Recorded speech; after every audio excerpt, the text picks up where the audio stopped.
Why don't you sit here? Bill can sit here. Okay. Well, thank you. Before we get started, I think, there were some pioneers. Of course, we have the pioneers here on stage, but there were some other really important pioneers in the video we just saw, and a couple of them are here in the audience. So Mitch Kapor, who is a regular at D, could you just stand up and wherever you are, there he is.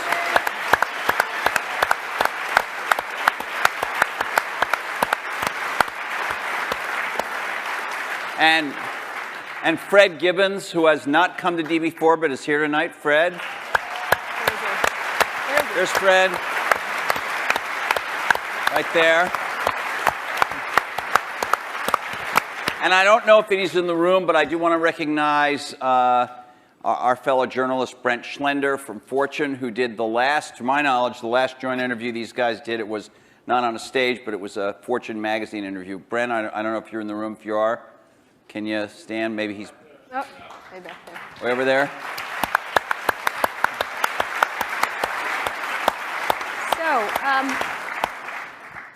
So let's get started. I wanted to ask, there's been a lot of like mano-a-mano catfight kind of thing in a lot of the blogs and the press and stuff like that. And we wanted to, the first question I kind of was interested in asking is what you think each has contributed to the computer and technology industry, starting with you, Steve, for Bill, and vice versa. Well, Bill built the first software company in the industry. And I think he built the first software company before anybody really in our industry knew what a software company was, except for these guys. And that was huge. That was really huge. And the business model that they ended up pursuing turned out to be the one that worked really well, for the industry. Mm-hmm. So I think, but the biggest thing was Bill was really focused on software before almost anybody else had a clue that it was really the software. That's what I see. I mean, a lot of other things you could say, but that's the high order bit. And I think building a company is really hard. And it requires your greatest persuasive abilities to hire the best people you can and keep them at your company and keep them working, doing the best work of their lives, hopefully. And Bill's been able to stay with it for all these years. So, Bill, how about the contribution of Steve and Apple? Well, first I want to clarify, I'm not fake Steve Jobs.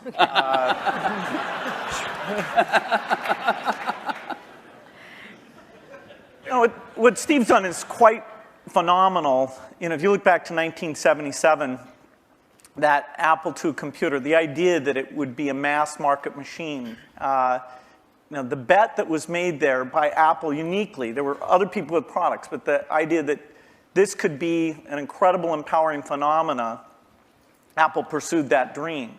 Then one of the most fun things we did was the Macintosh, and that was so risky.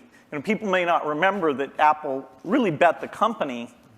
Lisa hadn't done that well, and some people were saying, okay, that general approach wasn't good.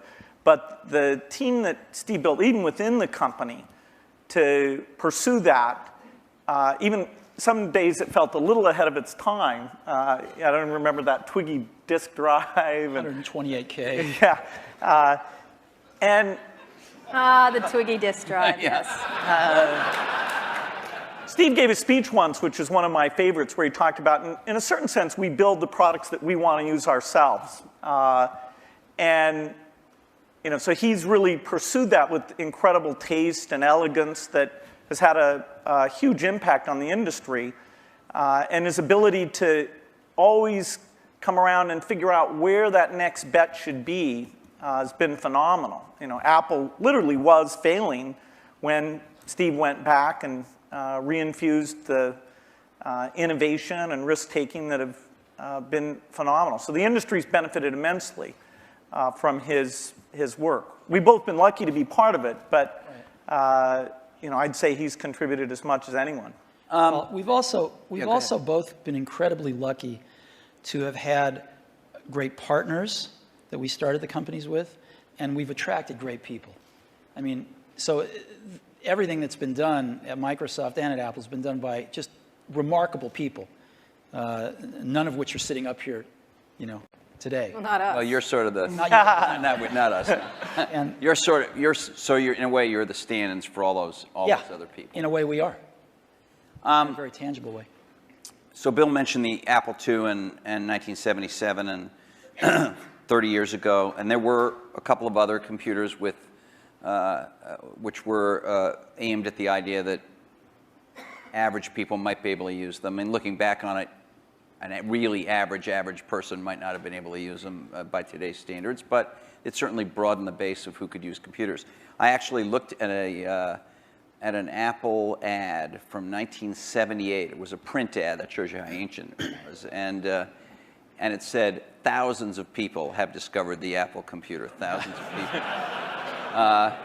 and it also said, you don't want to buy one of these computers where you put a cartridge in. I think that was a reference to one of the Atari or something. I don't know. You want a computer you can write your own programs on. And so the world, and obviously people still do. We had some very strange ads back then. We had one where it was in a kitchen, and there was a woman that looked like the wife, and she was typing in recipes on the computer with the husband looking on approvingly in the back. Yeah. Stuff like that. Yeah, how did that work for you? I don't think well. So, but just think back to, I know that you started Microsoft prior to 1977. I think Apple started the year before in 76. Microsoft in 74 was when we started writing the basic. And then, then we did shipped the basic in 75. Okay. Most people, some people here, but I don't think most people know that there was actually some Microsoft software in that Apple II computer. Do you want to talk about what happened there, or how that occurred? Yeah, there'd been the Altair and a few other companies, actually about 24, that had done various machines. But the 77 group included the PET, TRS-80, Commodore, and the Commodore PET. TRS-80, and the Apple II. The original Apple II BASIC, the integer BASIC, we had nothing to do with. But then there was a floating point one where, and I mostly worked with Woz on that. Let me tell this story. Okay. So Woz, my partner, we started out with this guy named Steve Wozniak, brilliant, brilliant guy. He writes this BASIC that is like the best BASIC on the planet. It does stuff that no other BASIC's ever done. You don't have to run it to find your error messages. It finds them when you type it in and stuff. It's perfect in every way, except for one thing, which is it's just fixed point, right? It's not floating point. And so we're getting a lot of input that people want this BASIC to be floating point. And like we're begging Woz, please, please make this floating point. Who's we? How many people are in Apple? Well, me. Yeah. We're begging Woz to make this floating point, and he just never does it, you know. And he wrote it by hand on paper. I mean, you know, he didn't have an assembler or anything to write it with. It was all just written on paper, and he'd type it in. He just never got around to making a floating point. Why? Well, this is one of the mysteries of life. I don't know, but he never did. And so, you know, Microsoft had this very popular, really good floating point BASIC that we ended up going to them and saying, help. And how much was the, I think you were telling us earlier? It was $31,000. That Apple paid you for that. The floating point BASIC. And I flew out to Apple. I spent 2 days there getting the cassette. The cassette tapes were the main ways that people stored things at the time. Right. And, you know, that was fun. I think the most fun is later when we worked together. Well, what was the most fun? Tell the story about the most fun that was later. And maybe later, not the most fun. Let him talk. I'm teasing. Well, you know, Steve can probably start it better. The team that was assembled there to do the Macintosh was a very committed team. And there was an equivalent team on our side that just got totally focused on this activity. Jeff Harbers, a lot of incredible people. And we really had bet our future because on the Macintosh being successful, and then hopefully graphics interface in general being successful, but first and foremost, the thing that would popularize that being the Macintosh. And so we were working together, the schedules were uncertain, the quality was uncertain, the price. When Steve first came up, it was going to be a lot cheaper computer than it ended up being, but that was fine. So you worked in both places, in both? Well, we were in Seattle, and we fly down there. But Microsoft, if I remember correctly, from what I read, wasn't Microsoft one of the few companies that were allowed to even have a prototype of the Yeah. Mac at the time? Well, what's interesting, what's hard to remember now is that Microsoft wasn't in the applications business then. They took a big bet on the Mac because this is how they got into the apps business. I mean, Lotus dominated the apps business on the PC back then. Right, we had done just Multiplan, Yeah. which was a hit on the Apple II. And then Mitch did an incredible job betting on the IBM PC, and 123 came in and, you know, ruled that part of the business. So the question was, what was the next paradigm shift that would allow for an entry? WordPerfect, we had Word, but WordPerfect was by far the strongest in word processing, DBase, and database. And Word was, that was a kind of a DOS, a text. All of these products I'm saying were DOS-based products. Because Windows wasn't in the picture at the time. Right. That's more in the early 90s that we get to that. And so we made this bet that the paradigm shift would be graphics interface, and in particular that the Macintosh would make that happen with 128K of memory, 22K of which was for the screen buffer, 14K was for the operating system. So it was 14K. Yeah. 14K. Yeah. The original Mac operating system was 14K. 14K that we had to have loaded when our software ran. So when the shell would come up, it had all the 128K. The OS was bigger than 14K. It was in the 20s somewhere. I see. So when we ship these computers now with, you know, a gigabyte, 2 gigabytes of memory, and nobody remembers. 128K. I remember that. I remember paying a lot of money for computers with 128K in those days. So the two companies worked closely on the Mac project because you were maybe not the only, but the principal or one of the principal software creators for it, right? Is that right? Well, Apple did the Mac itself, but we got Bill and his team involved to write these applications.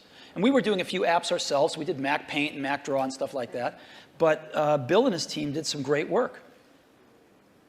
Now, in terms of moving forward, after you left and your company grew more and more strong, what did you think was going to happen to Apple after sort of the disasters that occurred after Steve left?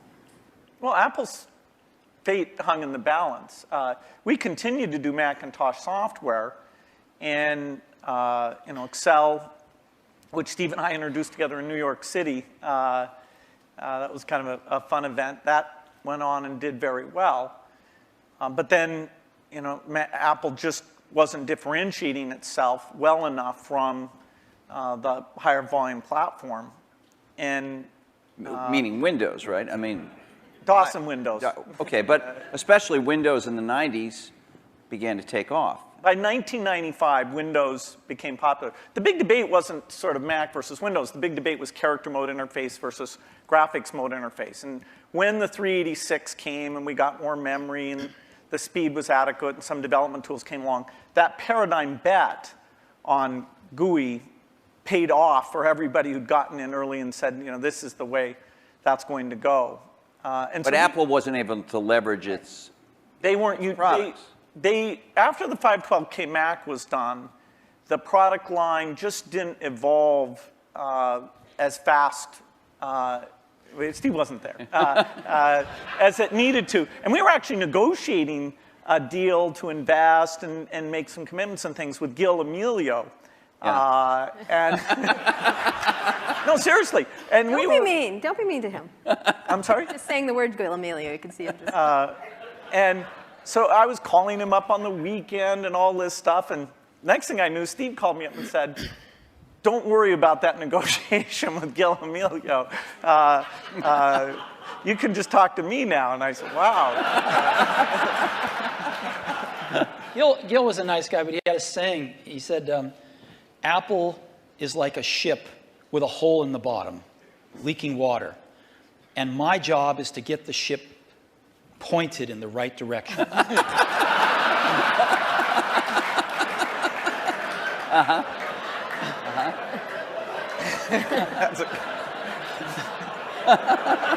Okay.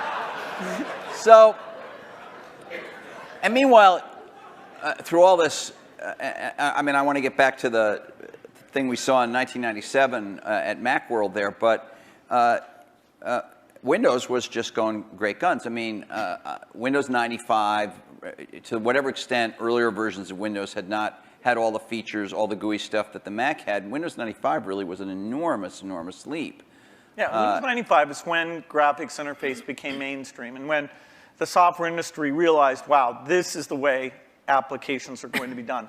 And it was amazing that it was ridiculed sort of in 93, 94. It was not mainstream. And then in 95, the debate was over. It was kind of just a common sense thing. And it was a combination of hardware and software maturity getting to a point that people could see it. So I don't want to go through every detail, the whole history of how you came back, but Thank you. You had, but you in that video we all saw, you said you had decided that it was destructive to have this competition with Microsoft. Now, obviously, Apple was in a lot of trouble, and I presume that there was some tactical or strategic reason for that, as well as just wanting to be a nice guy, right? I mean, You know, Apple was in very serious trouble, and what was really clear was that if the game was a zero-sum game where for Apple to win, Microsoft had to lose, then Apple was going to lose. But that's, a lot of people's heads were still in that place. Why was that from your perspective? Well, a lot of people's heads were in that place at Apple, and even in the customer base, because, you know, Apple had invented a lot of this stuff, and Microsoft was being successful, and Apple wasn't, and there was jealousy and this and that. There was just a lot of reasons for it that don't matter. But the net result of it was there were too many people at Apple and in the Apple ecosystem playing the game of, for Apple to win, Microsoft has to lose. And it was clear that you didn't have to play that game, because Apple wasn't going to beat Microsoft. Apple didn't have to beat Microsoft. Apple had to remember who Apple was, because it had forgotten who Apple was. And so to me, it was pretty essential to break that paradigm. And it was also important that, you know, Microsoft was the biggest software developer outside of Apple developing for the Mac. And so, you know, it was just crazy what was happening at that time. And Apple was very weak. And so I called Bill up, and we tried to patch things up. Yeah, and since that time, we've had a team that's fairly dedicated to doing the Mac applications, and they've always been treated kind of in a unique way so that they can have a pretty special relationship with Apple. And that's worked out very well. In fact, every couple years or so, there's been something new that we've been able to do on the Mac. And we have it's a great business for us. And it's actually, the relationship between the Mac development team at Microsoft and Apple is a great relationship. It's one of our best developer relationships. And do you look at yourself as rivals now today as this landscape has evolved? And we'll talk about the internet landscape and everything else and other companies that have come forward. But how do you look at yourselves in this landscape today? because you are competitors in certain ways, which is the American way, we right? watch the commercials. And you get annoyed at each other from Although, time you know to what? time. I have to confess, I like PC Guy better. Yeah, he's great. I like him. The You know, other the guy, I wanna art of pop those, in the- the art of those Yes, sir. commercials is not to be mean, but it's actually for the guys to like each other.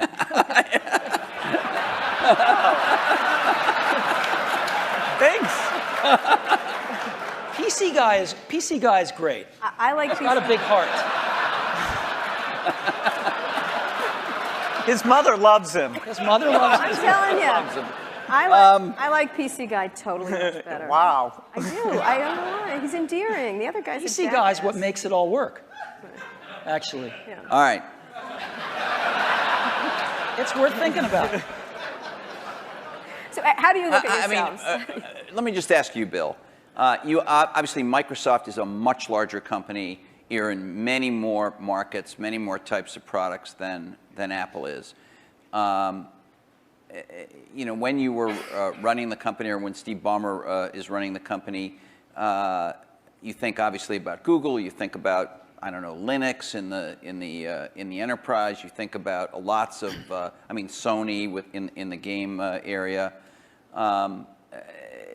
How often is Apple on your radar screen at Microsoft in a business sense? Well, they're on the radar screen as an opportunity. And in a few cases like the Zune, if you go over to that group, they think of Apple as a competitor.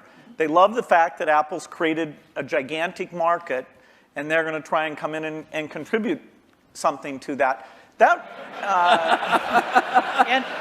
And we love them because they're all customers.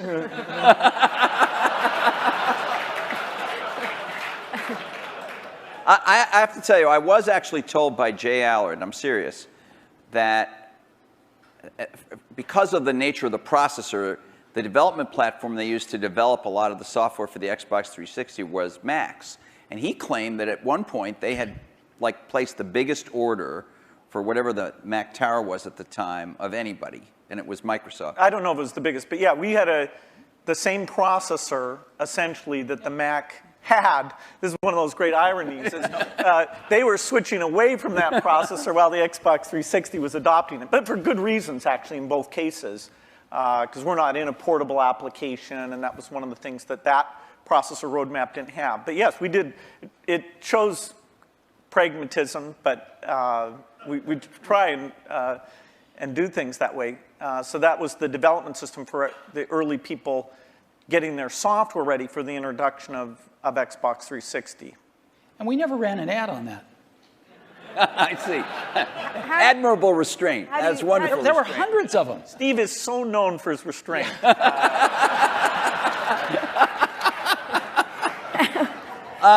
Let me ask, how do you look at Microsoft from an Apple perspective? I mean, you compete in computers and I mean, you could say you don't compete, you know, the era of destructive whatever, whatever you said in 1997, but you think you're consciously aware of what they're doing with Windows. You followed Vista closely, I think.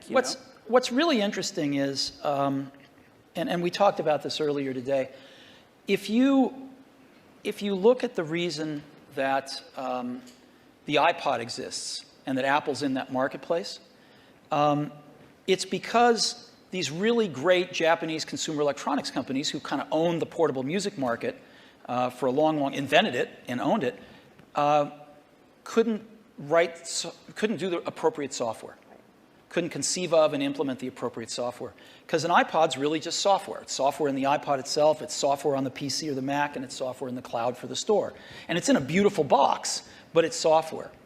If you look at what a Mac is, it's OS 10, right? It's in a beautiful box, but it's OS 10. And if you look at what an iPhone will hopefully be, it's software.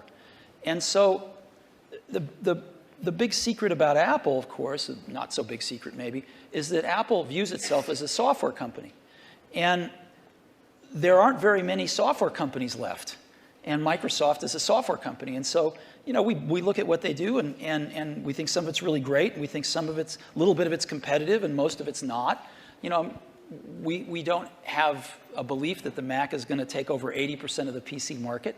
You know, we're really happy when our market share goes up a point, and we love that, and we work real hard at it. But Apple's fundamentally a software company, and there's not a lot of us left, and Microsoft's one. But you may be fundamentally a software company, but you've been known, at least to your customers and to most journalists, as the company that kind of pays a lot of attention integrating software and hardware. You know, Alan Kay, Microsoft has made some recent moves to be a little more like that. Obviously not in your core biggest businesses, but with Xbox and Zune and, you know, the Surface Computing a device we saw today is another example. These aren't markets that hold up in size to Windows or Office, but they're some of your more recent initiatives. Are the company's approaches to this Alan Kay had urging a little, or? Alan Kay had a great quote back in the 70s, I think. He said, people that love software want to do their own hardware.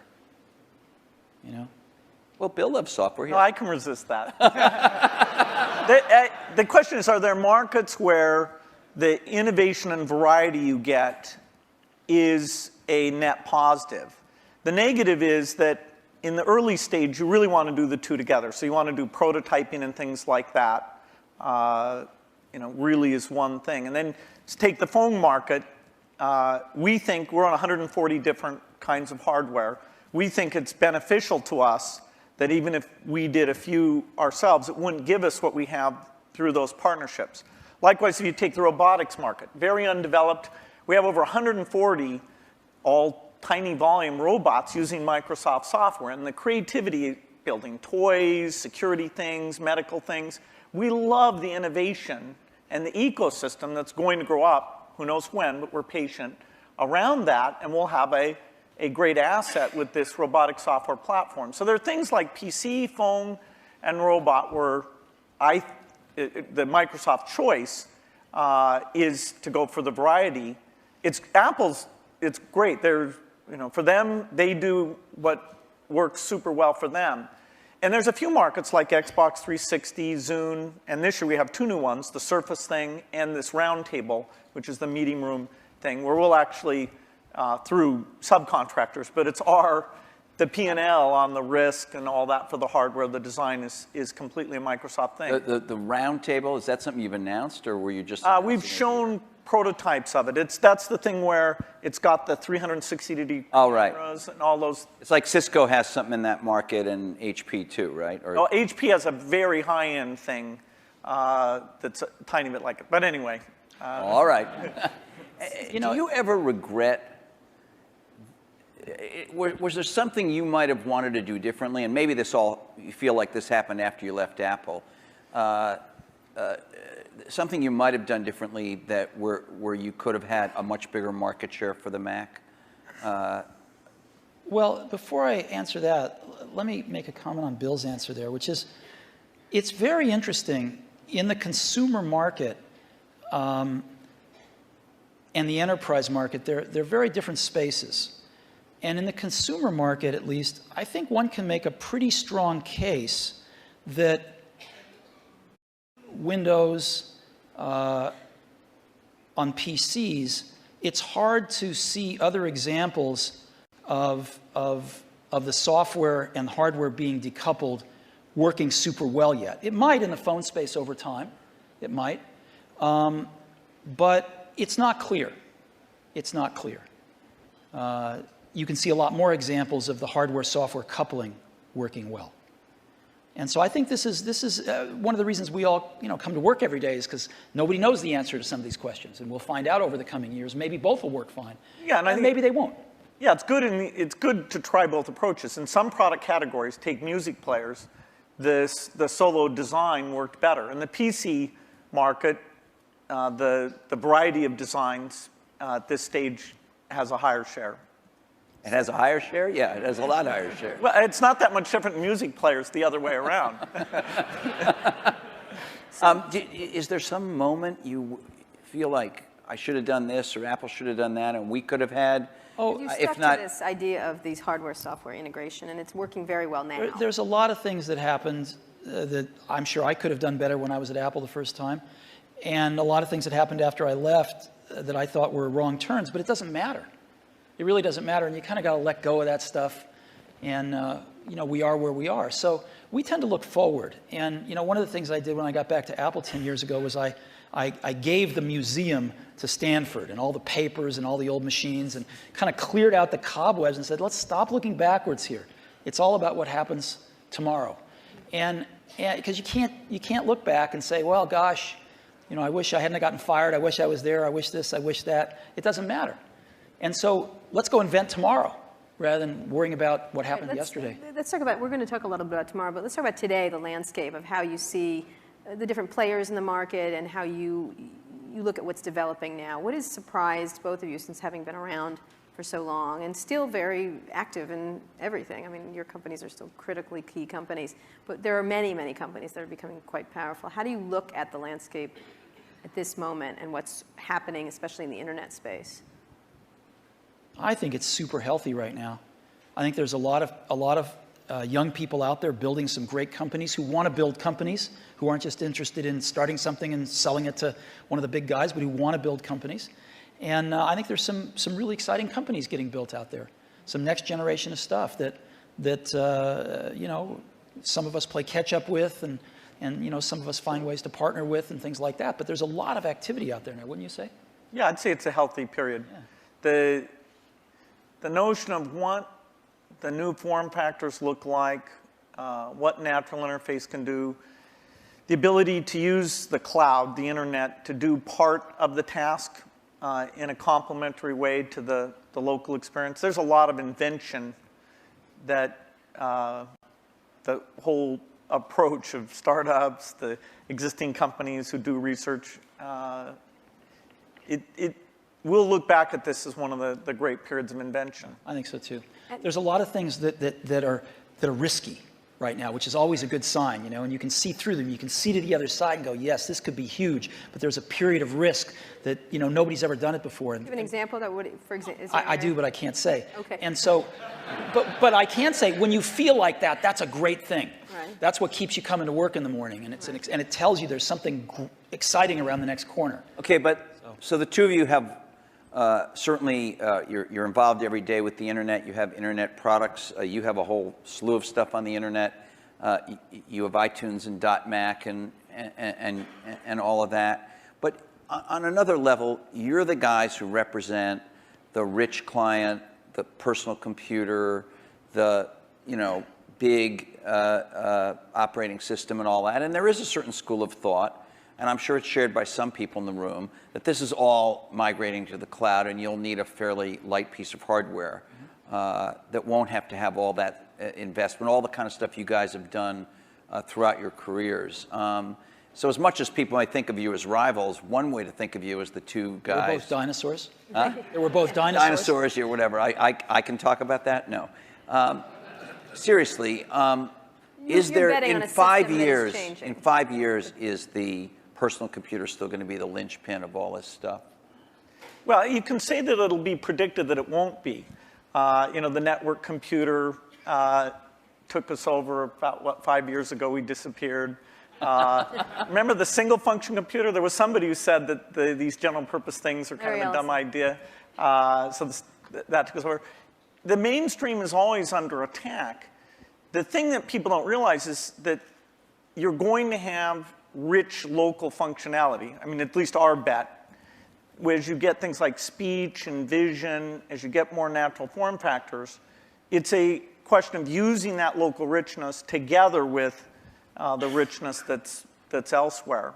And as you look at the device, say, that's connecting to the TV set or connecting in the car, there are lighter weight hardware internet connections. But when you come to the full screen, rich, edit the document, create things, I think we're nowhere near where we can be on making that stronger. I'll give you a concrete example. I love Google Maps, use it on my computer, in a browser. But when we were doing the iPhone, we thought, wouldn't it be great to have maps on the iPhone? And so we called up Google, and they'd done a few client apps in Java on some phones, and they had an API that we worked with them a little on. And we ended up writing a client app for those APIs. They would provide the back-end service. And the app we were able to write, since we're pretty reasonable at writing apps, blows away any Google Maps client. Just blows it away. Same set of data coming off the server, but the experience you have using it is unbelievable. It's way better than the computer. And just in a completely different league than what they'd put on phones before. And that client is the result of a lot of technology on the client, that client application. So when we show it to them, they're just blown away by how good it is. And you can't do that stuff in a browser. So people are figuring out how to do more in a browser, how to get persistent state of things when you're disconnected from a browser, how do you actually run apps locally using apps written in those technologies so they can be pretty transparent whether you're connected or not. But it's happening fairly slowly, and there's still a lot you can do with a rich client environment. At the same time, the hardware is progressing to where you can run a rich client environment on lower and lower cost devices, on lower and lower power devices. And so there's some pretty cool things you can do with clients. So so you're saying rich clients still matter, but maybe I misunderstood you, but your example was about a rich client that is not a personal computer as we have thought of a personal computer. What I'm trying to say is, I think the marriage of some really great client apps with some really great cloud services is incredibly powerful, and right now can be way more powerful than just having a browser on the client. You're talking about a software company being a software and services company rather than a... I'm saying the marriage of these services plus a more sophisticated client is a very powerful marriage. Bill, architecturally, the question is, do you run just in the cloud and all you have down locally is the browser? And that is the same question for the phone as it is for the full screen device. There'll always be different screen sizes because these are, the 5-inch screen does not really compete with the 20-inch screen does not compete with the big living room screen. Those are things that there'll be some type of computing behind all of those things, all connected to the internet. But the idea that locally you have the responsiveness of immediate interaction without the latency or bandwidth limitations that you get if you try and do it all behind, that's what leads to the right balance. What does that device look like in 5 years? What would be your principal device? Is there one, or? Is it a, I think you use, I could be wrong, I think you carry a tablet. Right. Right. Which has not necessarily stormed the world yet. Yeah, this is like Windows 1992, I think. That is, I'm unrepentant on my belief in, Okay. But to go back to Kara's point, what would you each imagine that you would carry as your principal, let's say, thing to do I mean, the Jeff web Hawkins and showed a very lightweight email device and all that kind of stuff. that Yeah, attached to his I don't know phone. if you guys saw, but Jeff Hawkins showed a Linux-based, a very small, I think he called it a companion to a smartphone today. A phone companion. It sounded a little naughty, frankly. It doesn't matter, you weren't there, but what would you think you got each would be? I assume you carry a tablet PC. I don't know what brand it is. Maybe you change them up. I don't know. You obviously carry a MacBook Pro, I would guess, or a MacBook. Yeah, well, and an iPhone. And an iPhone. You have one? I do. Right here? Yes. Well, he has when he took it out before. Really? Sorry. He flashed his iPhone earlier today. Anyway, go ahead. So what is your device? What would you say the device What's your that you device should in be 5 carrying? years that you rely on the most? I don't think you'll have one device. I think you'll have a full-screen device that you can carry around, and you'll do dramatically more reading off of that. Yeah, I mean, I believe in the tablet form factor. I think you'll have voice. I think you'll have ink. You'll have some way of having a hardware keyboard and some settings for that. And then you'll have the device that fits in your pocket, which the whole notion of how much function should you combine in there. You know, there's navigation computers, there's media, there's phone. Technology is letting us put more things in there, but then again, you really want to tune it so people know what they expect. So there's quite a bit of experimentation in that pocket-sized device. But I think those are natural form factors, and that we'll have the evolution of the portable machine and the evolution of the phone will both be extremely high volume, complementary. That is, if you own one, you're more likely to own the other. And then at home, you'd have a setup that they all plug into? Well, at home, you'll have your living room, which is your 10-foot experience, and that's connected up to the internet. And there you'll have gaming and entertainment. And there's a lot of experimentation in terms of what content looks like in that world. And then in your den, you'll have something a lot like you have at your desk at work. You know, the view is that every horizontal and vertical surface will have a projector, so you can put information. You know, your desk can be a surface that you can sit and manipulate things. Can I please have a room in my house that doesn't have a screen and a projector in it? The bathroom. Well, That's the perfect place for it, actually. so what's your 5-year outlook at the devices you'll carry? You know, it's interesting. The PC has proved to be very resilient. Because as Bill said earlier, I mean, the death of the PC has been predicted every few years. And here, when you're saying PC, you mean personal computer in general, not just Windows PCs. I mean personal computer in general. Okay. And you know, there was the age of productivity, if you will, you know, the spreadsheets and word processors, and that kind of got the whole industry moving. And it kind of plateaued for a while, was getting a little stale, and then the internet came along, right? And everybody needed more powerful computers to get on the internet. Browsers came along, and it was this whole internet age that came along, access to the internet.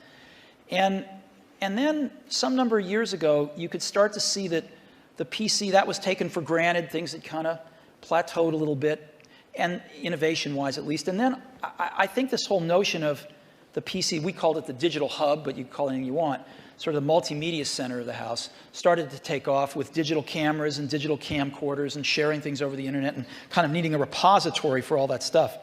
And it was reborn again as sort of the hub of your digital life. And you can sort of see that there's something starting again. It's not clear exactly what it is, but it will be the PC maybe used a little more tightly coupled with some back-end internet services and some things like that. And of course, PCs are going mobile in an ever greater degree. So I think the PC is going to continue, this general purpose device is going to continue to be with us and morph with us, whether it's a tablet or a notebook or a big curved desktop that you have at your house or whatever it might be. So I think that'll be something that most people have, at least in this society. In others, maybe not, but certainly in this one. But then there's an explosion that's starting to happen in these, what you call post-PC devices, right? And you call the iPod one of them. There's a lot of things that are not... You can get into trouble for using that term. I want you to know that. What? I'm kidding. Post-PC devices. Why? People write letters to the editor. They complain about it. Anyway, go ahead. Okay. Well, anyway, I think there's just a category of devices that aren't as general purpose, they're really more focused on specific functions, whether they're phones or iPods or Zunes or what have you. And I think that category of devices is going to continue to be very innovative, and we're going to see lots of them. Give me an example of what that would be. Well, an iPod is a post-PC device. A phone is a post-PC device. Is the iPhone and are some of these other smartphones, and I know you believe that the iPhone is much better than these other smartphones at the moment, but are these things, aren't they really just computers in a different form factor? I mean, when you say, we use the word phone, it sounds like... We're getting to the point where everything's a computer in a different form factor. So what? Right? So what if it's built with a computer inside it? It doesn't matter. It's what is it? How do you use it? How does the consumer approach it? And so who cares what's inside it anymore? So what are the core functions of the device formerly known as the cell phone, whatever we want to call it, the pocket device? What would you say the core functions? Like 5 years out, what are the core functions of that pocket device? How quickly all these things that have been somewhat specialized, the navigation device, the digital wallet, the phone, the camera, the video camera, how quickly those all come together, it's hard to chart out. But eventually, you'll be able to make something that has the capability to do every one of those things. And yet, given the small size, you still won't want to edit your homework or edit a movie on the screen of that size. And so you'll have something else that lets you do the reading and editing and those things. Now, if we could ever get a screen that would just roll out like a scroll, then you might be able to have the device that did everything. Well, in the very first D conference, we had these guys from E-Ink here. Yeah. I'm sure you've both talked to them. They were talking about that. That was 5 years ago. It's always 5 years out. Do you? Yes, we can't.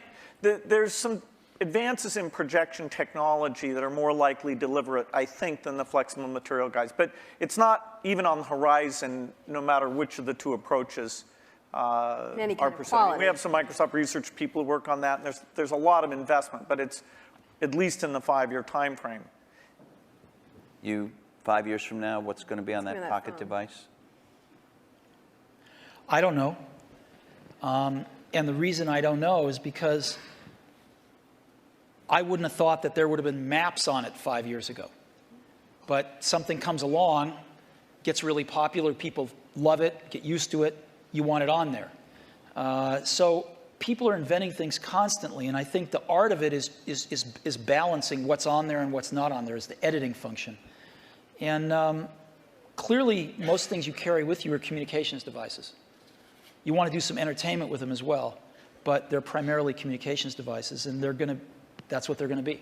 Outside of the computing area, what are the exciting areas in the internet space at all that you're looking at that you find that's interesting to each of your companies and in general for you? Any kind of social networking, any kind of the wikis, those kind of things we've talked about in the past today, essentially.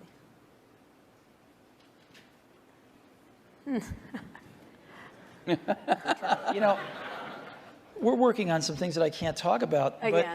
Again, yeah. But there used to be very beautiful. There used to be a saying, isn't it, at Apple? It's going to blow us away, though, blow us when away. you can't talk. Wow, it's great. There used to be a saying at Apple, isn't it funny, a ship that leaks from the top? So, that's kind of like a sweater without sleeves is a vest. I don't get that. That was what they used to say about me when I was in my 20s. Okay. There's a zillion interesting things going on the internet. The most interesting things to me are these incredible new services that people are bringing up. And Surrounding entertainment or? there's a lot of them surrounding entertainment, but there's a lot of them that have to do with just sort of figuring out how to navigate through life a little more efficiently. And I think, it's really great when you show somebody something and you don't have to convince them they have a problem that this solves. They know they have a problem. You can show them something, they go, oh my God, I need this. And I think you're going to see a lot of things like that happen over the next year or two. Do you, you obviously have a very large internet business with iTunes, and you sell a lot of stuff on the in the Apple Store.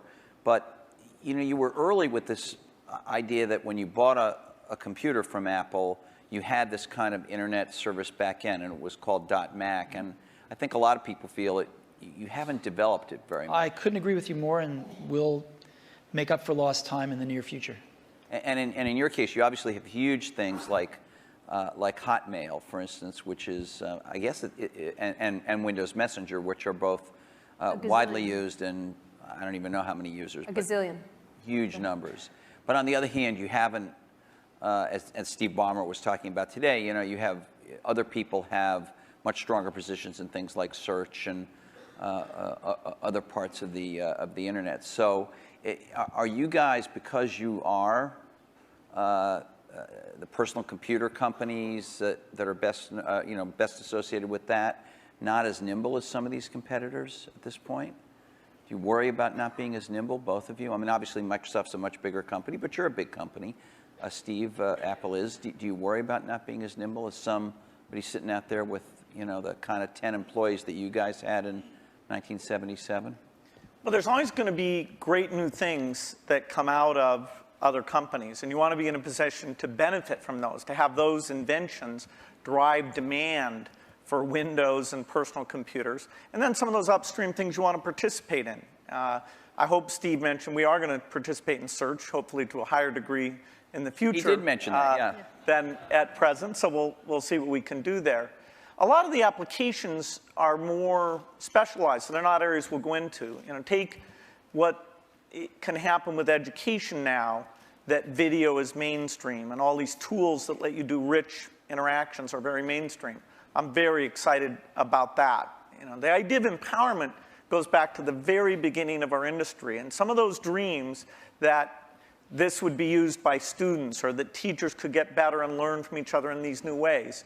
We're just at the threshold where some of those things can happen. And yes, our companies can contribute to that, but as a whole, it's the ecosystem jumping on and building on each other where you can finally say, finally, technology did something for education. See, I look at this a little bit differently, which is we're not trying to do a lot of this stuff because it's not what we do. We don't think one company can do everything. So you've got to partner with people that are really good at stuff. Like, we're not, I mean, maybe Microsoft is great at search. We're not. We're not trying to be great at search. So we partner with people that are great at search. And we don't know how to do maps on the back end. We know how to do the best maps client in the world, but we don't know how to do the back end. So we partner with people that know how to do the back end. And what we want to do is be that consumer's device and that consumer's experience wrapped around all this information and things we can deliver to them in a wonderful user interface, in a coherent product. And so in some cases, we have to do more work than others. In the case of iTunes, there wasn't a music delivery service that was any good, and we had to do one, so we'll do one. But in other cases, there's companies doing a way better job because we're not as good at this stuff as other people are, and we'd love to partner with them. And so, we selectively do that. And I think it's really hard for one company to do everything. Let's talk about entertainment. Life's complex. You're both in the entertainment world. Entertainment is important to both your companies. For yours, music right now, and as you get into Apple TV, Microsoft has been within the Hollywood area. Where do you see that going in the era of YouTube? We've had a couple of network people here talking about changes that are happening in Hollywood and everything else. What is happening now to entertainment delivery, and where do you all play? Because you'll be the delivery mechanism in one way or the other for most people. Well, the big milestone is where the delivery platform is the internet, and so you bring the richness and the interactivity. I think you can get a little bit of a glimpse of the future of TV more from looking at community type things like Xbox Live, where people are talking to each other, finding friends, you know, watching things together, talking about those things. That, as you map that onto genres like educational shows or sports shows or watching the Olympics or the elections, that ability to navigate becomes very, very powerful. And we're not an entertainment company. Yes, we do Halo, which is this big video game, but by and large, we're a platform.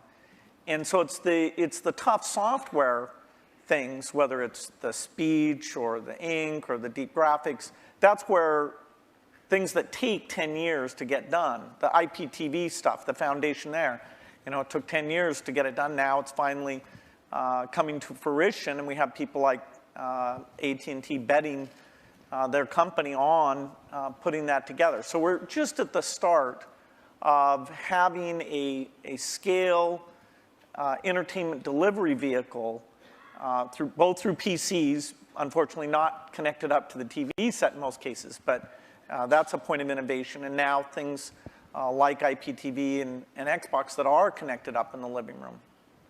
Steve, you were today, Bill, you weren't here, but Steve showed a new function of Apple TV that brings YouTube directly to the TV. Is there going to be more of that from you? Do you see yourself, the way Bill says, as an enabler of entertainment? Or, Well, I mean, putting aside your Disney role, but your Apple I mean, role. I think people want to enjoy their entertainment when they want it and how they want it, on the device that they want it on. So ultimately, that's going to drive the entertainment companies into all sorts of different business models. And that's a good thing. I mean, if you're a content company, that's a great thing. More people wanting to, enjoy your content more often in more different ways, that's why you're in business. But the transitions are hard sometimes. And, the music industry, it turned out that the internet got fast enough to download songs pretty easily. There was no legal alternatives, and maybe they made some bad choices in how they reacted to that. But, they're still trying to make the transition to a very different way of doing business or ways of doing business while they're under attack from piracy. And we can all highlight some of the mistakes that have been made, but still, it's a tough job. And Hollywood, I think, has watched what's happened in music, learned some things to do, some things not to do. But they're still trying to map this out. How do they make some of these transitions, some new business models, different platforms, allowing their customers way more freedom on when they want to watch stuff and how they want to watch it. And I think there's a tremendous amount of experimentation and thought going on that's going to be good. That's going to be really good if you're a content owner. Can I ask about the user interface of the personal computer for a minute? Vista has just come out, which is your best version of Windows you've done, has some UI improvements in it. You're about to do yet another version of the Mac OS called Leopard in the fall, which, from what you've shown publicly, at least so far, has some improvements. But fundamentally, these are still the kind of file icon, folder icon, drop-down menu. I know I'm minimizing. There's a lot of other things. There's gadgets and widgets and all kinds of other cool things in there now. But you can see that it's still all built on what you started with, what Xerox did research on. Is there in the offing in the next 4 or 5 years, is it possible there's a new paradigm for organizing the user interface of the personal computer? Let's leave cell phones and things out for a minute, but just the personal computer, Bill. One of the things that's been anticipated for a long time is when 3D comes into that interface. And there was a lot of experimentation, sites on the internet where you'd kind of walk around and meet people. But in fact, the richness, the speed, it just didn't sustain itself. Now we're starting to see with some of the mapping stuff, a few of the sites, that the quality of that graphics, the tools and things are getting to the point where 3D can really come in. So I definitely say that when you go to a store, bookstore, you'll be able to see the books lined up, the way you might be interested in, or lined up the way they are in the real store. So 3D is a way of organizing things, particularly as we're getting much more media information on the computer, a lot more choices, a lot more navigation than we've ever had before. And we can take that into this communications world where the PC is playing a much more central role, kind of taking over what was the PBX, sort of one of the last mainframes in the business environment. That'll be a big change that'll come to it. And as we get natural input, that'll cause a change. And what about this multi-touch stuff? It's really interesting. Obviously, Steve showed some of it on the iPhone when he introduced the iPhone. Steve Ballmer today showed a bunch of it with the Surface computing device. It happens, although it's not part of our program, that HP, which is a sponsor of this conference, has a multi-touch sort of display over here out in the foyer. Will this make its sort way of that Minority into, Report, this kind of thing? Yeah, will this make its way into, maybe you call it direct manipulation of objects with your hands and your fingers. Will this make its way into mainstream, let's say, laptop computers as a new UI or an additional part of the UI, or is that just a well, but thing go beyond for the laptop. specialized devices? Vision, software is doing vision. And so, imagine a game machine where you just can pick up the bat and swing it, or the tennis racket and swing it. Yeah, we have one of those. Yeah, No, that's Wii. not it. You can't pick up your tennis racket Oh, I see what you mean, and yeah. swing it. Right. You can't sit there with your friends and do those natural things. That's a 3D positional device. This is video recognition. This is a camera seeing what's going on. And in a meeting, like you're on a video conference, you don't know who's speaking when they're audio only, things like that. The camera will be ubiquitous. Now, of course, we have to design it in a way that people's expectations about privacy are handled appropriately. But software can do vision, and it can do it very, very inexpensively. And that means this stuff becomes pervasive. You don't just talk about it being in a laptop device. You talk about it being part of the meeting room or the living room or... But on the laptop, the way that, maybe I'm wrong, maybe this is what we have is great and we don't need any new big radical change. But when I turn on my laptop, whether it's my Vista laptop or my Mac laptop, it's there have been improvements, but it's a lot like it was 10 years ago. It's much better. The graphics are better and all that. You talked about that radical change. You have the mouse. For both your companies. You have the icons you move around. You have and you talked about what a big gamble it was in '84 to do that and then follow on with Windows. We still essentially have that approach, and I'm just wondering, is that going to change? Touch, ink, speech, vision, those things come in, but they don't come in as a radical substitute. I think you're also underestimating the degree of evolution because you've lived with it year by year. Say we'd sent you away for 10 years and you came back and you said, wow, there's a search paradigm, and that's more at the center of how you find these things. There's tagging, that's more at the center of how you find these things. The evolution is a very good thing. In fact, even in that evolution, the stuff we did with Office, there's this balance you strike where when you make a change, in that case the ribbon, you're going to have some users who feel like, oh, geez, I have to spend a little bit time to be brought along to that. But there has been good evolution. But these natural interface things are the revolutionary change, and they'll be very revolutionary. That together with the 3D that I talked about. Steve? I know you're working on something. It's going to be beautiful. We'll see it soon. Yeah, you can't talk about it, but Bill discusses all his secret plans. You don't discuss any of it. I know, it's not fair, but it's, I think the question is a very simple one, which is, how much of the really revolutionary things people are going to do in the next 5 years are done on the PCs, or how much of it is really focused on the post-PC devices? And there's a real temptation to focus it on the post-PC devices because it's a clean slate, and because there are more focused devices, and because they don't have the legacy of these zillions of apps that have to run in zillions of markets. And so I think there's going to be tremendous revolution in the experiences of the post-PC devices. And the question is how much to do in the PCs. And I'm sure Microsoft is. We're working on some really cool stuff, but some of it has to be tempered a little bit because you do have, these tens of millions in our case, or hundreds of millions in Bill's case, users that are familiar with something that, they don't want a car with 6 wheels. They like the car with 4 wheels. They don't want to drive with a joystick. They like the steering wheel.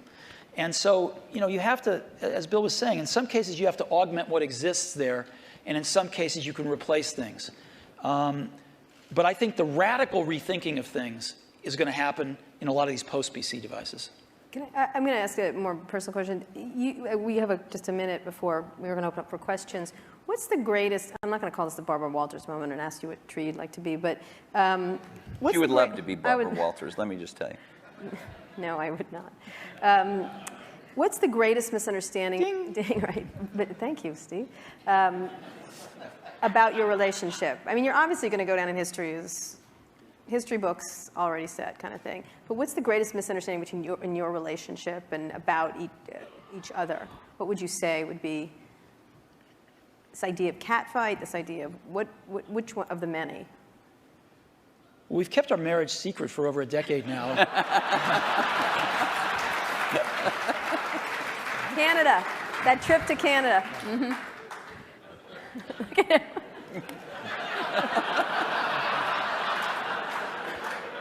Was there? I don't think either of us have anything to complain about in general. And I know that the projects, like the Mac project, was just an incredible thing, a fun thing where we were taking a risk. We did look a lot younger in that video. We did. You looked 12 in the first one. That's how I try and look. He was 12. But no, it's been fun to work together. And I actually kind of miss some of the people aren't around anymore. People come and go in this industry. It's nice when somebody sticks around and have some context of all the things that have worked and not worked. And the industry gets all crazy about some new thing. There's always this paradigm of the company that's successful is going to go away and stuff like that. It's nice to have people who've seen the waves and waves of that, and yet been willing when it counted to take the risk to bring in something new. Has it been important? One last question, and then we'll go to the audience. He didn't answer us because he just said this. I have an answer. He only talked about his secret gay marriage. Yeah. So. I thought that was your answer. No, that wasn't my answer. When Bill and I first met each other and worked together in the early days, generally, we were both the youngest guys in the room, right? Individually or together. I'm about 6 months older than he is, but roughly the same age. And now, when we're working at our respective companies, I don't know about you, but I'm the oldest guy in the room most of the time. And that's why I love being here. And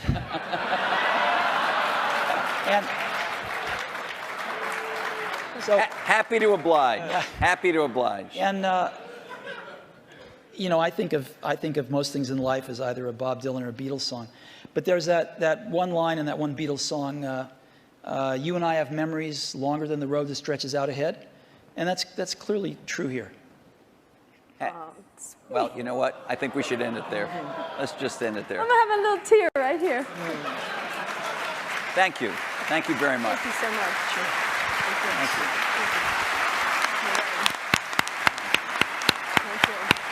We're going to ask you questions. Sit down. Sit down. Oh, standing O. Thanks. Have we ever had a standing O here? No. I don't know. The toilet. No.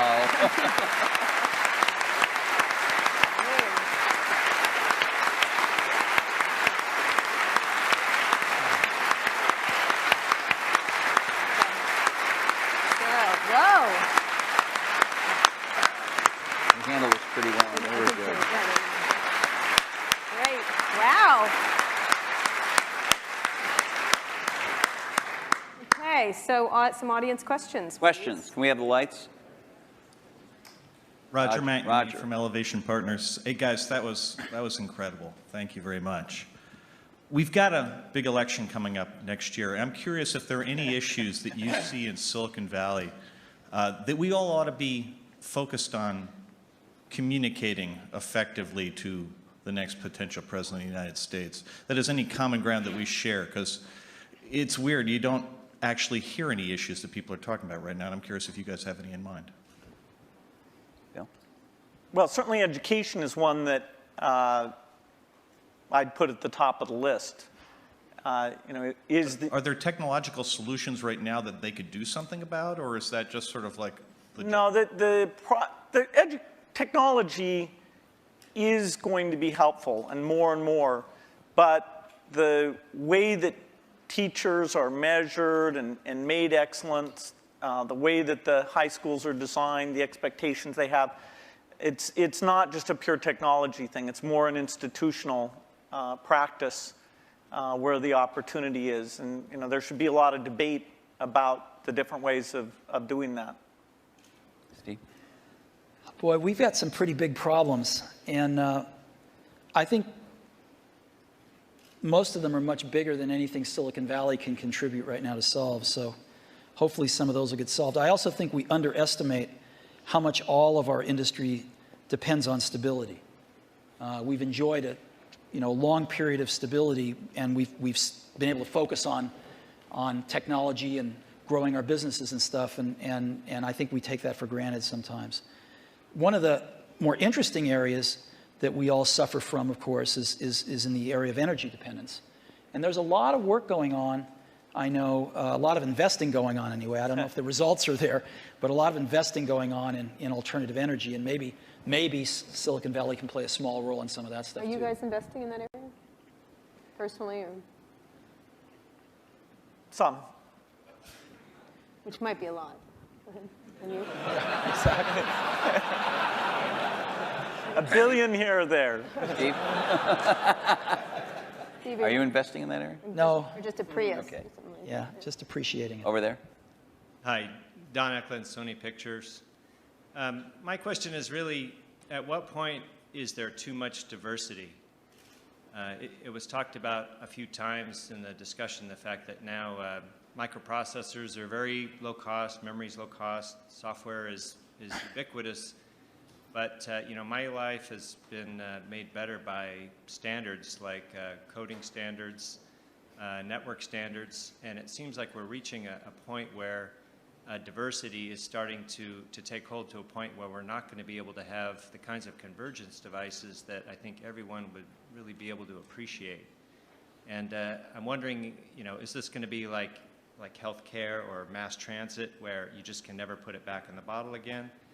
And I'd like to get your perspective on that. If there's still an opportunity to have some grand convergence devices that can really simplify people's lives and enrich their lives. Steve? Well, I think Bill and I would agree that we can get it down to 2.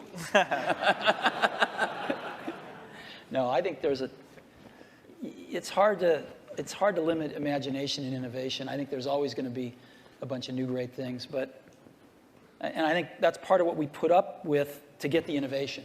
We put up with a little bit of aggravation to get the innovation. And I think the marketplace is awfully good at allowing diversity when it should, and then getting rid of it when it shouldn't. I mean, And then letting it come back sometimes. yeah. Well, not, yeah. Understood. I mean, in terms of standards and things. The internet standards have been incredibly powerful. Video formats, things like this. And so I don't see things that are going to really hold back a convergence device. Sure, there's a lot of wireless approaches, but that's pretty healthy right now. They each have various merits. A few of them will end up overlapping the other ones and kill the other ones out. But I think the industry's done very well at latching on to standards for the things that there were no longer any innovation in, and then focusing on the places where it wasn't clear which approach was best. Jesse? Hi, I'm Jesse Kornbluth, headbutler.com. Because you're not the youngest guys in the room anymore, it's perhaps appropriate to ask you a question about legacy, each of you. Bill, even your harshest critic would have to admit that your philanthropy work is, planet-shaking, incredible, and could be, if you make it, a second act so amazing that it would dwarf what you've actually done at Microsoft.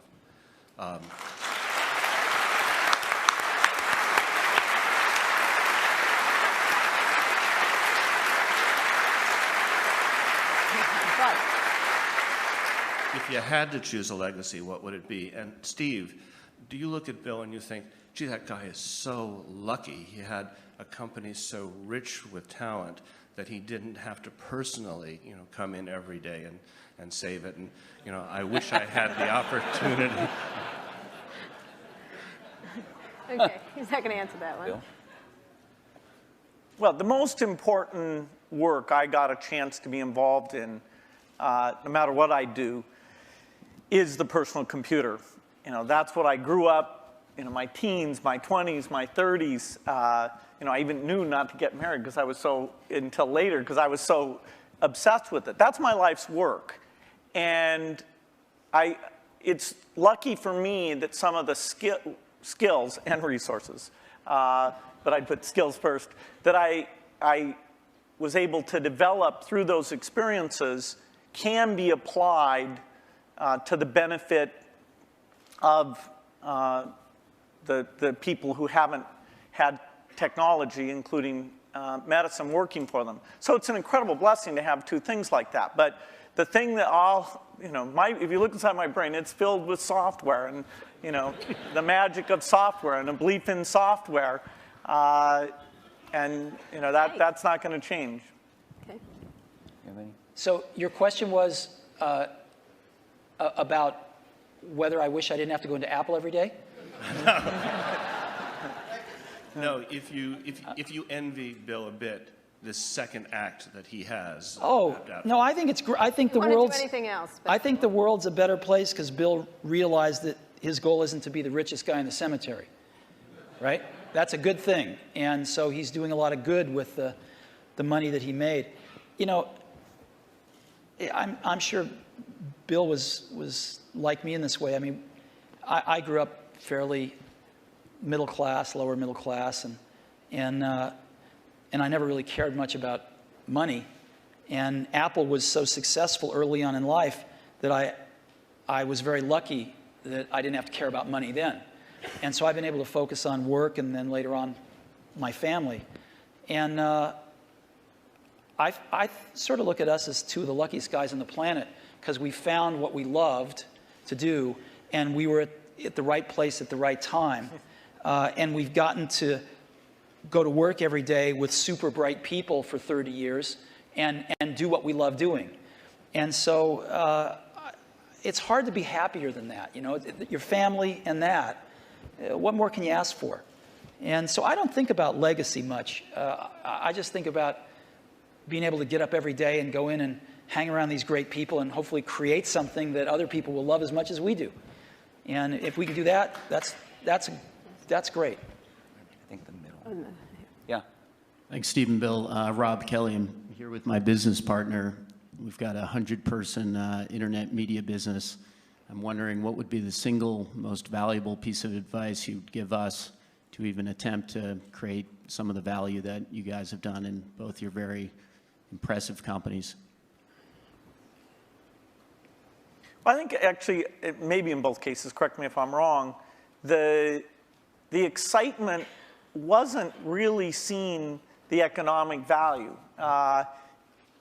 Even when we wrote down at Microsoft in 1975, a computer on every desk and at every home, we didn't realize, and we'll have to be a big company. Every time I thought, oh God, can we double in size? Geez, can you manage that many people? Will that feel fun still?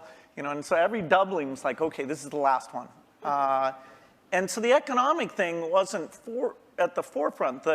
The idea of being at the forefront and seeing new things and things we wanted to do and being able to bring in different people who are fun to work with, eventually with a pretty broad set of skills, and figuring out how to get those people, those broad skills to work well together has been one of the greatest challenges. I've made more of my mistakes in that area maybe than anywhere, but eventually getting some of those teams to work very well together. So it's, I think it's a lot about the people and the passion, and it's amazing that the business worked out the way that it did. Yeah. People say you have to have a lot of passion for what you're doing, and it's totally true. And the reason is because it's so hard that if you don't, any rational person would give up. It's really hard, and you have to do it over a sustained period of time. So if you don't love it, if you're not having fun doing it and you don't really love it, you're going to give up. And that's what happens to most people, actually. If you really look at the ones that ended up being successful, unquote, in the eyes of society and the ones that didn't, oftentimes it's the ones that are successful loved what they did so they could persevere when it got really tough. And the ones that didn't love it quit because they're sane, right? Who would want to put up with this stuff if you don't love it? So it's a lot of hard work, and it's a lot of worrying constantly. And if you don't love it, you're going to fail. So you got to love it. You got to have passion. And I think that's the high order bit. The second thing is you've got to be a really good talent scout, because no matter how smart you are, you need a team of great people, and you've got to figure out how to size people up fairly quickly, make decisions without knowing people too well, and hire them, and see how you do, and refine your intuition, and be able to help build an organization that can eventually just build itself, because you need great people around you. Thank you. Liz. Liz Beyer, question, I guess it's historical curiosity. You approached the same opportunity so very differently. What did you learn about running your own business that you wished you had thought of sooner or thought of first by watching the other guy? Well, I'd give a lot to have Steve's taste.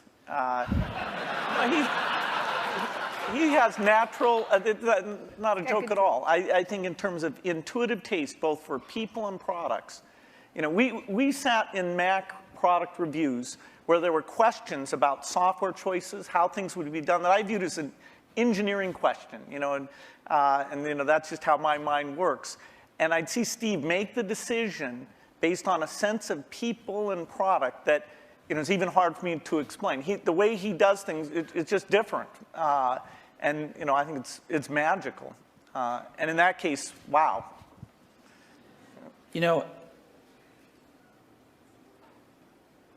Because Woz and I started the company based on doing the whole banana, we weren't so good at partnering with people. And actually, the funny thing is, Microsoft's one of the few companies we were able to partner with that actually worked for both companies. And we weren't so good at that, as where Bill and Microsoft were really good at it, because they didn't make the whole thing in the early days. And they learned how to partner with people really well. And I think if Apple could have had a little more of that in its DNA, it would have served it extremely well. And I don't think Apple learned that until, a few decades later. Last question. Is there? This over here. I'm sorry, over here. Yeah, hi, Charlie Brenner from Fidelity Investments. In our financial services industry, we are focusing very strongly on aging and retiring baby boomers, a huge demographic. We're not that old. Oh, no, I wasn't. The question is different from what it sounds like it's going to be. But most of the innovation that we see coming from computer and internet companies is kind of youth-oriented. And I'm just wondering if there are activities going on in your companies acknowledging what's going to be happening generationally. Not true. I'll give you one example. So we started building in video cameras into almost all our computers a few years ago. And the response by people of all ages, but in particular seniors, has been off the charts, because they're buying these things now, and they're buying them for their grandkids, their sons and daughters with their grandkids, so they can stay in touch with their grandkids, and they're video conferencing more than younger people are. And it's incredible what this has done. So that's just one simple example, but there's like dozens of them that have clicked with seniors that are living independently that want to stay in touch with extended families and do other things like that. Yeah, I think that it's a very good point when you look at the size of the market. And that's partly why it's great that there are all these companies out there who can see, okay, what would you do for seniors? I think natural user interface is particularly applicable here, because the keyboard, we're sort of warped in that we grew up using the keyboard, and so it's extremely natural to us. But things like, and that's partly why when we showed the Surface computer, I showed it privately to a bunch of CEOs a couple weeks ago. I was kind of stunned by how blown away they were. But their ease of navigation is just not the same. And when they saw that, the idea that they could organize their photo album, it meant more to them than it did to me. I'll give you another example. We've got a little shy of 200 retail stores now.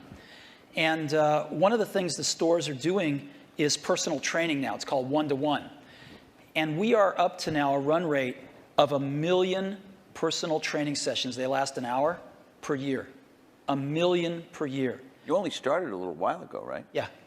We started about a year ago. And we're up to 1 million training sessions a year run right now. And a lot of those folks, some of them anyway, many of them are seniors. And they're coming in and they're spending an hour learning how to use Office, and they're spending an hour learning how to video conference. And they can basically come in as much as they want, and they can schedule these things throughout a year, and they pay $99, I think, a year for it. And it's been great. Last question. Now the last question over there.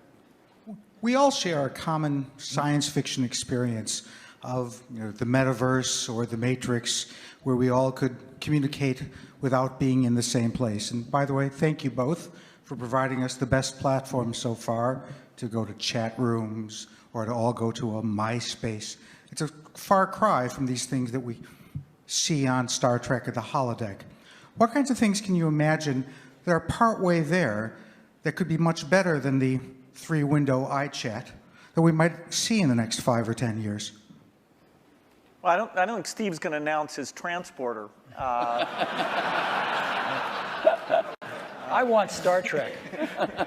Just give me Star Trek. No, I think short of the transporter, most things you see in science fiction are, in the next decade, the kinds of things you'll see. The virtual presence, the virtual world that both represents what's going on in the real world and represents whatever people are interested in. This movement in space as a way of interacting with the machine. I think the deep investments that have been made at the research level will pay off with these things in the next 10 years. Steve? I don't know. And that's what makes it exciting to go into work every day. Because there's, as we talked about earlier, this is an extraordinarily exciting time in the industry. And lots of new stuff happening. So, I can't even begin to think of what it's going to be like 10 years from now. Great. Thank you so much. No, thank you so much. Right. Thank you so much. It's great. Just,